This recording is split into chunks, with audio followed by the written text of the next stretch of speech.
Welcome to ZKast, everyone. I'm ZS Caraval from ZK Research, and I'm here with Bob Laliberte from theCUBE Research. Bob, I decided we should do an emergency ZKast here based on the DOJ's ruling that they're trying to block HPE Juniper. When you saw this at first, were you surprised? Yeah, I was definitely surprised. I was thinking, as soon as things changed over in the new year, we'd be seeing this go through and it would be business as usual. So it was definitely surprising to see it. It was also surprising to see the reasons why they were blocking it as well. Yeah, and so to Bob's point, I mean, this is a pretty big company buying a lesser big company, right?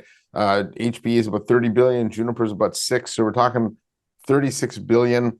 And the DOJ, for some inexplicable reason, decided to focus on the wireless LAN piece of this deal, which is overall a pretty small, maybe 5% of the total deal. But this is what they said. The threat this merger poses is not theoretical. Vital industries in our country, including American hospitals and small businesses, rely on wireless networks to complete their missions. This proposed merger would significantly reduce competition and weaken innovation, resulting in large segments of the American economy paying more for less from wireless technology providers. I can't even begin to describe how inaccurate that is. And just from a share perspective, the DOJ is claiming that the two combined companies with Cisco would be about 70% share. I'm looking at IDC numbers here, who I consider the gold standard. And they've got Cisco at 42.6, HPE at 14.6, Juniper at 4.1. So that totals about 60. I suppose I can go find some numbers somewhere that pushes it up to 70. But the thesis that this would stifle innovation, what's your take on that? Yeah, I found that really interesting. I mean, Cisco and any two companies is going to be a majority of the market. Yeah. So I don't know that necessarily holds water. I mean, if HPE was buying anyone, there would be this concern that, hey, these companies have a large market share, but that's largely because Cisco has such a large market share. I don't see the competitiveness and the innovation coming down at all. As a matter of fact, I think HPE bought Juniper because of its innovation and wants to continue that innovation and wants to extend it, right? So from them calling out the Wi-Fi and calling out Mist, I can understand, right? That's the most innovative part of Juniper right now, right? And we've talked about the mystification of Juniper.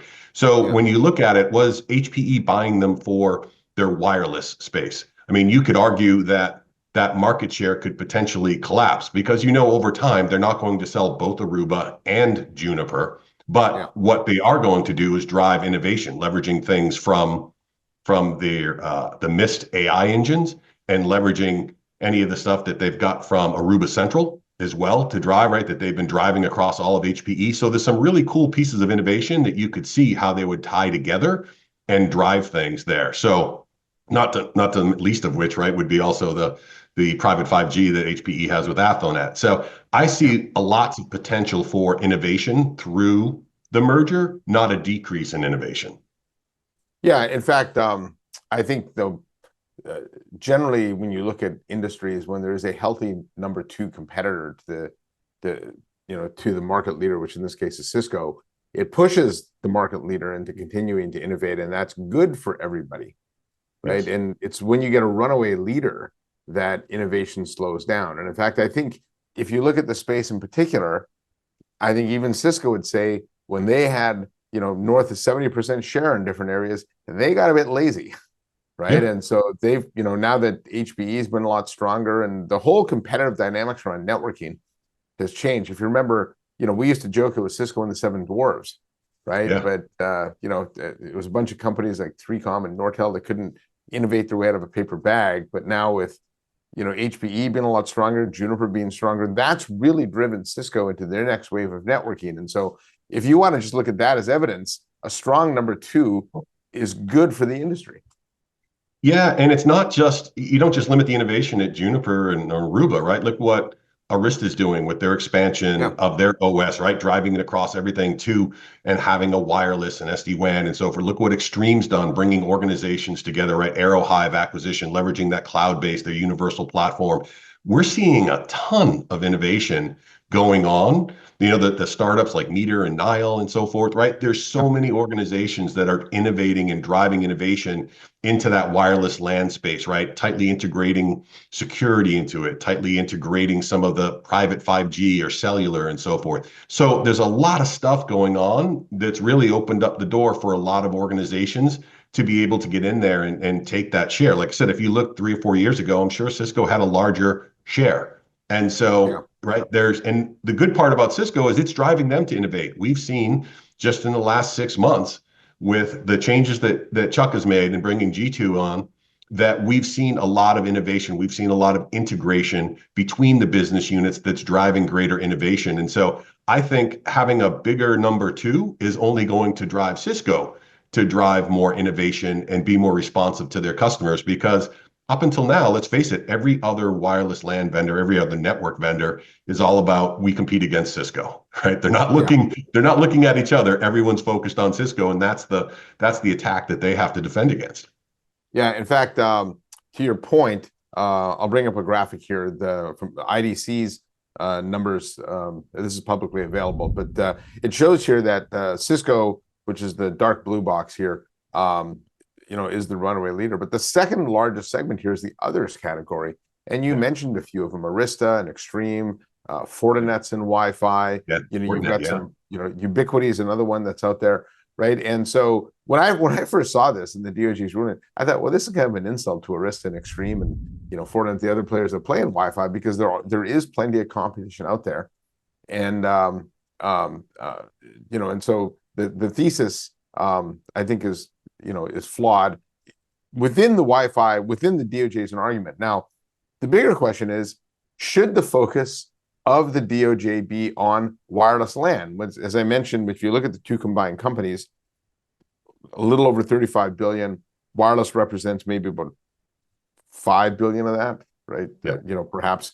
And so there's HPE's got servers, Juniper has security, there's a service provider business, there's SD-WAN business, right? There's all the software the two companies combined, right? Data and in center. fact, one of the realities of wireless LAN is it's a zero-sum game, because most of these companies buy the same chips anyways, right? Correct. So, what's your take on where the DOJ focused, and why do you think they did that?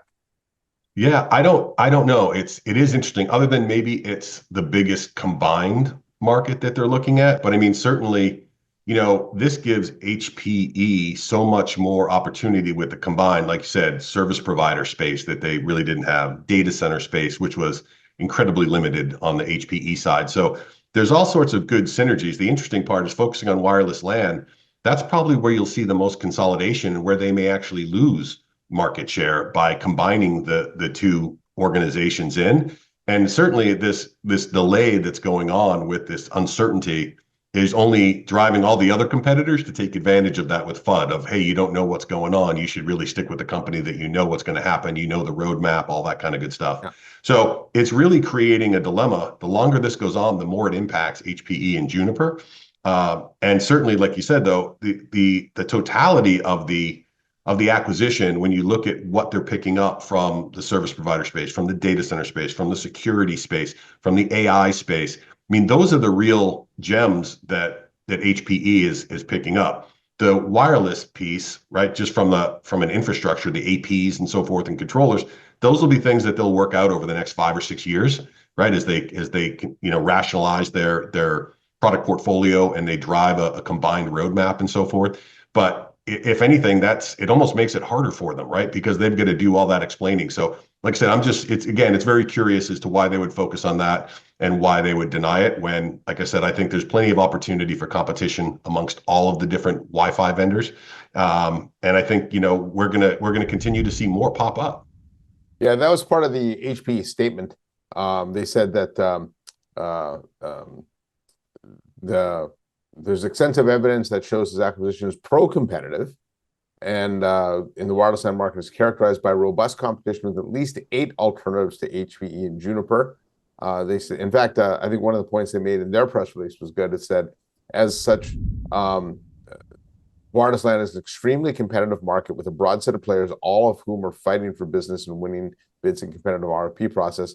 The transaction will not impede the ability for other wireless LAN vendors to vigorously compete. And I believe that to be true. I don't really see once this deal closes why an Extreme Networks wouldn't be able to then, you know, their product hasn't changed. They've got their own roadmap. In fact, I think um, some of these vendors, that's particularly Extreme and Arista, we're kind of like licking their chops here, waiting for this, because there's a lot of integration problems, you know, that could arise, and you know, you can bet that the competition is going to jump on that if there are, right? So. Yeah, I mean, another area that I think the DOJ should focus on when if they're going to call out the wireless LAN space, when you think across of all networking, it's probably the area that gets refreshed the most as each new wave of technology Actually, comes out. that's a good point. Yeah. Right? They're switching. If you're in the data center, right, you've had your data centers. Some of them are in there for 20 years, right? With Wi-Fi, as each new technology is released, and you go from, I guess we can use the numbers, right? 4, 5, 6, 6E, 7. As each one goes out, organizations are looking to take advantage of the benefits you can achieve from those, and they're swapping out. So of any networking technology, that's the one that's getting refreshed the most. That's the one that's open to the most competitive bids, like I said, the RFPs and so forth that are going out, because organizations are always looking to gain those advantages. And especially, I mean, I can't think of a better time than now when you have people trying to drive return to work, yet the biggest complaint is, my Wi-Fi doesn't work as well in the office as it does at home, because you've got a single person at home with a gig speed connection, and they're the only ones using it. They go into the office, they have to share it with everyone because no one's connecting in through wired anymore. Everything's over Wi-Fi. Everyone's doing video and voice and things like that for collaboration apps from their whatever location over Wi-Fi. So there's just an incredible pressure right now on organizations to refresh their Wi-Fi environment, and they are looking for innovative solutions to be able to do that. And like I said, there's a number of organizations who are bringing solutions to bear that are going to drive that innovation and enable organizations to take advantage of Wi-Fi 6E and 7, indoor, outdoor, et cetera. Yeah, in fact, Bob, you bring up a good point. In fact, you and I recently did a study on AI networking, right? And both you and I believe that AI is going to be one of the biggest, you know, changes, going to create change in the competitive landscape. One of the questions we asked was, if the vendor has superior AI capabilities, and let's be real, wireless LAN is an area that AI has been greatly beneficial to, but we asked, would you change vendors if they can demonstrate superior AI capabilities? And 93% said yes. Right. So, which is unheard of in networking, to have that big consideration rate looking to swap vendors. And so that alone shows that it's the AI and software that's driving a lot of competitive decisions today. It's not, do you have the best access point? And so again, for the DOJ, I think the HPE statement of it being fundamentally flawed is the DOJ's decision is correct, because while you can make the focus around, you know, a handful of access points, the value is in the software, and that's where the innovation is being driven. And so I don't know, this is the problem with lawmakers in this country. Sometimes they're all, you know, they're all aging out here, and I think this is something they should look at. I mean, and it's been approved in almost every other region, so you know, we're the one lone holdout here. So yeah, so I guess it's, you know, at this point it's going to be, we're going to have to wait. Obviously, HPE is going to mount a vigorous defense of this. Maybe it's going to end up in court. We don't know. We'll have to wait and see. But I think that's, I think they're right to pursue it, and they want to acquire and bring this technology in. They see a vision for it being able to expand and drive greater innovation to all of the end users and their customers. So I'm looking forward to seeing how it plays out. It's unfortunate that it's had to come to this, but we'll see what happens.